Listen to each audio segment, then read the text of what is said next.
Good morning, Mount Olive Church. We want to start off today with a devotion together, and we're going to go to Mark in chapter 8.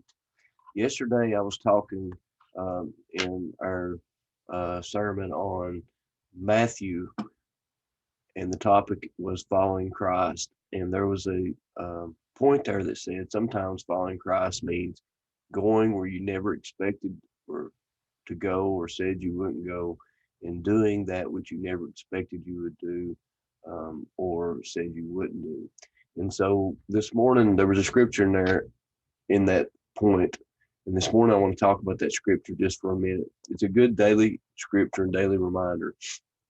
Jesus, in Matthew, we find that Jesus is responding to Peter.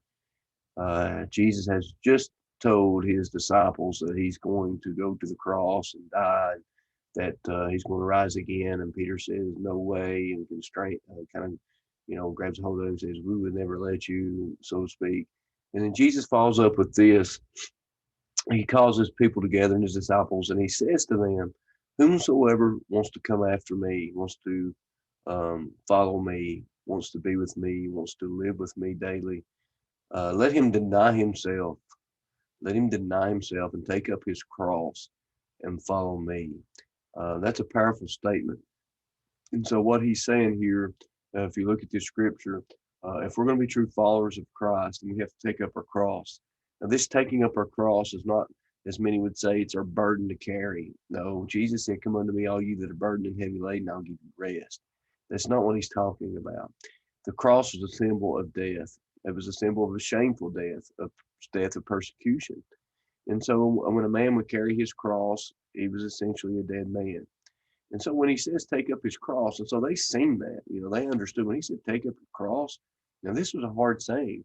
In other words, they're thinking that Jesus is saying, "Man, I got to be crucified in order to follow you." And so they're really not liking his statement. It's a very pointed statement. But this statement is not an actual cross. It is an act of the will.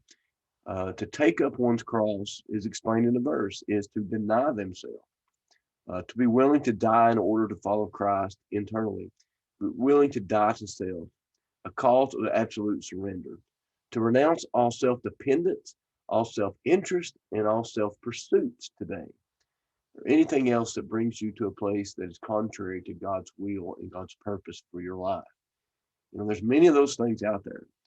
We've got to, surrender and renounce all self-dependence and know that we must totally rely on Him.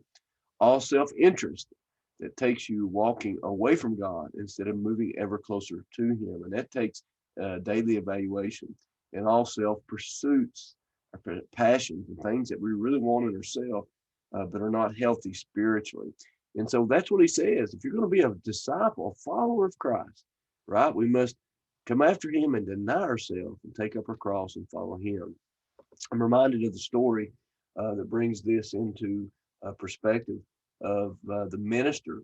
The minister said he had to go to Walmart one morning. And so he hated going to any place that had Mart at the end of the name. So he got up extremely early to get there before it started so that he wouldn't have to fight the crowd. So he sets his alarm and he gets up early and he pulls in the parking lot, and the parking lot is full to his, uh, you know, to his sorrow. And so then he walks in, and the aisles are full, and he's bumping into crowds, and he just hates crowds. He hates shopping in crowds, and he wanted to know why. Why this day, the day that he picked out that he was going to get there before the crowds, was a Walmart so crowded. Well, he looked, and they were having one of those sunny faces sales, or whatever you call it, those Walmart sales, where most things are half off. And he says, that's the way God is.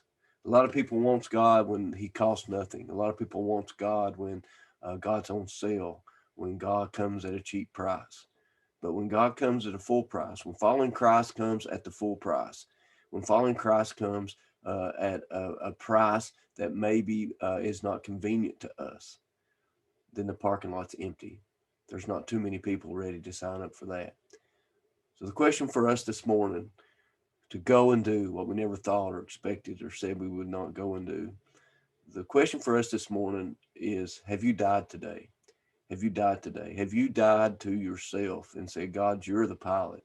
I'm just along for the ride of the adventure. So I challenge you every morning out of this devotion. I challenge you, be a true follower of Christ. And when you get up out of that bed, say, God, I die today to myself, and I'm willing to follow you, Jesus, wherever you may take me. Man, Olive, have a good day.